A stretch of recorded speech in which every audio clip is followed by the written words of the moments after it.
ভাই, এই ভাই, ভাই। ভোলা, তোর দিদি ডাকছে তোকে। কোথায় দিদি? তুই কি অন্ধ? দেখতে পাচ্ছিস না? ওই তো তোর দিদি। কি হয়েছে দিদি, ডাকছিস কেন? বাড়ি যাবি না? পড়তে বসবি না? দিদি আর একটু খেলে নি দিদি।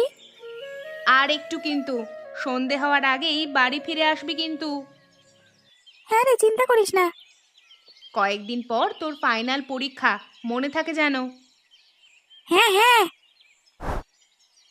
তোর দিদি তোকে বাড়ি যেতে বললো, আর তুই আবার খেলতে এসেছিস। তাতে তোর কি? তুই যা করছিস কর না, আমার পেছনে সবসময় লাগিস কেন রে? তোকে তোর দিদি বকা দিলে আমার বেশ মজা লাগে। তোর মা যখন তোকে মারে আমারও মজা লাগে, বুঝলি? তাতে কি হয়েছে? আমাকে আমার মা মারে, তারপর আমাকে অনেক আদর করে। তোর তো মা নেই, আদরও করে না। কিরে, বাড়ি যাবি না? এখানে বসে কি করবি? আমি চলে যাচ্ছি, মা না হলে বকা দেবে। তুই বসে থাক এখানে।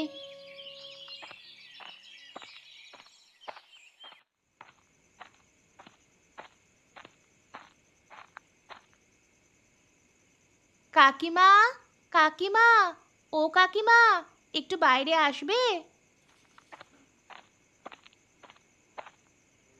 আরে তনু যে, কি হয়েছে এত বেলায়? দেখো না কাকিমা, ভাই বিকেলে মাঠে খেলছিল, তিন্নিও ছিল। আমি বিকেলে ডেকে এলাম তাড়াতাড়ি বাড়ি ফেরবার জন্য, কিন্তু দেখো এত অন্ধকার হয়ে গেছে, এখনো ভাই বাড়ি ফেরেনি। তিন্নিকে একটু ডাকো না গো কাকিমা। দাঁড়াও দেখছি, তুমি ঘরে এসো তনু। কোথায় আর যাবে ভাই, এদিক ওদিক কোথাও না কোথাও আছে। তিন্নি, তিন্নি, একটু বাইরে আয় তো মা। হ্যাঁ, আসছি মা। খুব চিন্তা হচ্ছে ভাইয়ের জন্য, কখনো তো এরকম দেরি করে না।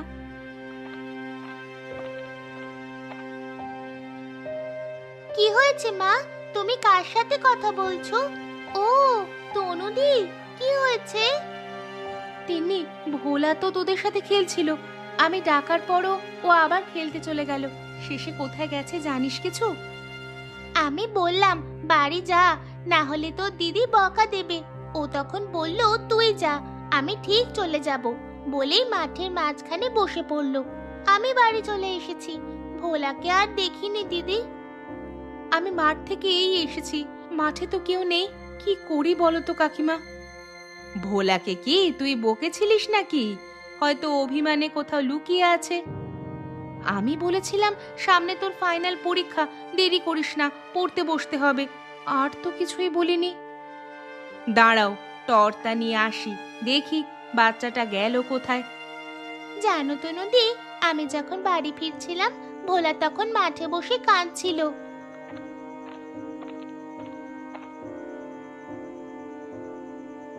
তিন্নি, তুই ঘরে যা, দরজা লাগিয়ে দে, আমরা ভোলাকে খুঁজে দেখি।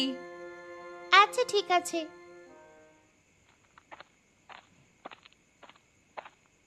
ভাই, ভাই, এই ভোলা, ভোলা, তুই কোথায়? ভোলা, এই দুষ্টু ছেলে। সত্যি তো, ছেলেটা গেল কোথায়? ভাই, এই ভাই, কোথায় তুই? সকলে অনেকক্ষণ বাড়ি চলে গেছে, তুই কোথায়? সোনা ভাইটি আমার, কোথায় তুই? তনু, দেখো তো, ওখানে যেন মনে হয় গাছের গোড়ায় কে বসে আছে। হ্যাঁ কাকিমা, ওই তো, ওই তো ভোলা।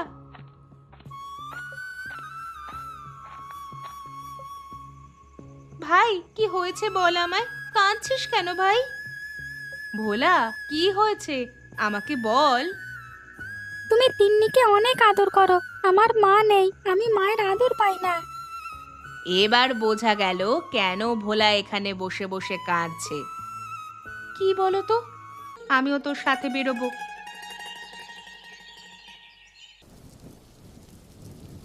যাচ্ছি, 1 মিনিট হয়ে গেছে, একটু দাঁড়া প্লিজ। ঠিক আছে, তাড়াতাড়ি কর। আচ্ছা দিদি, তুই কোথায় যাবি? আমার একটু দরকার আছে। দেখ ভাই, স্কুলে গিয়ে বৃষ্টিতে ভিজিস না যেন, বুঝেছিস? চল চল ভোলা, আমার ছাতায় চলে আয়।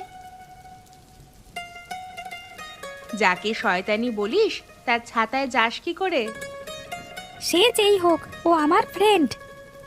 তুই আমাকে শয়তানি বলেছিস? বেরিয়ে যা আমার ছাতা থেকে। আরে তোকে শয়তানি বলবার সাহস আমার নেই। এই তুই ভিজে যাচ্ছিস, তোর দিকে ঠিক করে ছাতাটা ধর।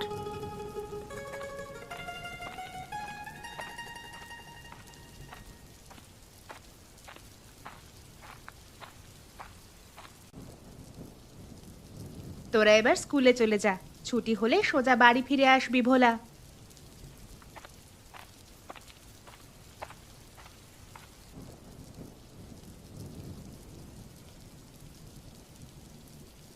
মামনি, এই মামনি।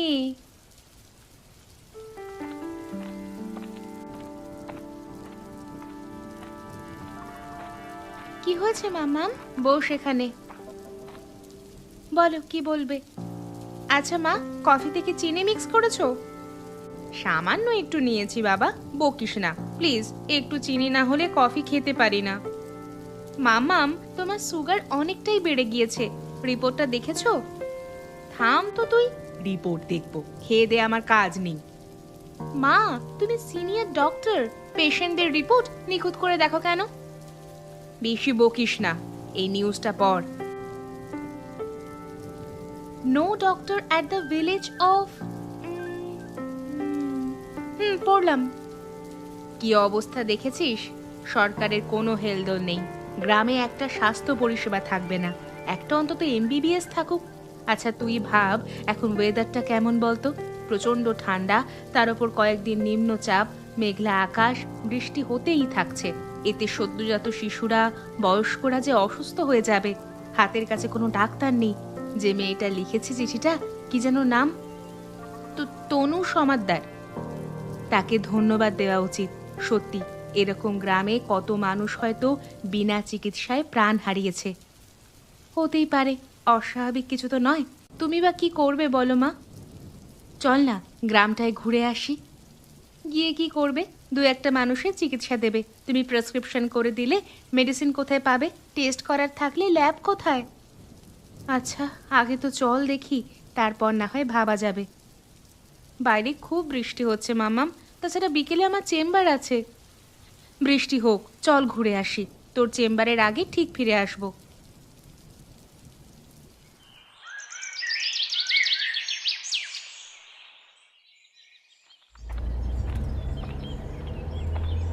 সামনে যে ভদ্রলোক হেঁটে আসছে, ওনার কাছে গাড়ি থামা।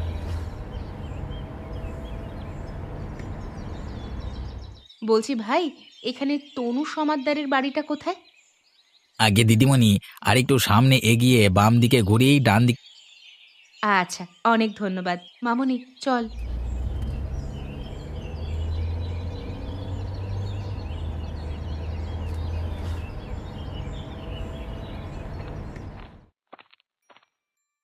ও মদন দা, ওই মারুতিতে কে কি তোমাকে জিজ্ঞাসা করলো গো? শহুরের দিদিমণি দুজন তনু সমাদ্দারের বাড়িতে যাবে জিজ্ঞেস করছিল। কেন বলো তো? তা তো জানি না, কিছু তো একটা ব্যাপার আছে। না হলে মারুতি করে শহরের দিদিমণি এই বৃষ্টিতে এসে দেখা করতে আসবে কেন? সে যাই হোক, আমরা ভেবে কি করব। মদন দা চলো না, দেখে আসি ব্যাপারটা কি। আরে তুমি যাবে যাও, আমার ইচ্ছে নেই। তাহলে আমি যাই। হ্যাঁ, আমি একটু খুঁতখুঁতে, জানো তো। যাও যাও, আমার কাজ আছে, আমি আসি।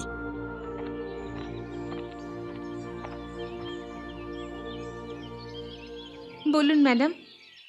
তোমার লেখা একটা প্রতিবেদন দেখলাম খবরের কাগজে, সেটা দেখে আমি তোমার সাথে দেখা করতে এসেছি। আচ্ছা, তোমাদের এখানে স্বাস্থ্য কেন্দ্র নেই কেন বলতে পারবে? জানি না ম্যাডাম, আমি শুধু এমনি কিছু না ভেবে পেপারে লিখেছিলাম। সেটা যে আপনারা পড়বেন, এটাই আমার অনেক সৌভাগ্য। শোনো তনু, আমি একজন ডাক্তার, আর এ আমার মেয়ে মামুনি। আমার মেয়েও একজন ডাক্তার, শিশু স্পেশালিস্ট। কি বলছেন আপনি? আপনারা দুজন ডক্টর আমাদের মতো গরিবের বাড়িতে? আমি তো সত্যি বিশ্বাস করতে পারছি না। শোনো তনু, যে কথাটা মূলত বলতে এসেছি, তুমি গ্রামের লোকেদের সাথে আলোচনা করো। এখানে আমি আর আমার মেয়ে সপ্তাহে একদিন করে ফ্রিতে চিকিৎসা করে দেব। সত্যি? তাহলে গ্রামের অনেক মানুষদের বিনা চিকিৎসায় মরতে হবে না। মা, মেডিসিন আর ল্যাব? শোনো, আমরা ট্রিটমেন্ট করলাম, কিন্তু মেডিসিন পাবে কোথায়? পরীক্ষা নিরীক্ষা এসব এখানে করতে হবে। কিভাবে করব ম্যাডাম, জানি না তো। তোমাকে কিচ্ছু করতে হবে না, তুমি আমার পাশে থেকে সাহায্য করবে। আর মেডিসিন, ল্যাব আর আমাদের চেম্বারের জন্য একটা জায়গা দরকার, সেটা যদি ব্যবস্থা করো তাহলে কয়েকদিনের মধ্যে তোমাদের এই গ্রামে চিকিৎসা কেন্দ্র শুরু করে দেব। ম্যাডাম, আপনারা অনেক বড় মনের মানুষ, অনেক ভালো হবে আপনাদের। ভালো খারাপ বুঝি না বোন,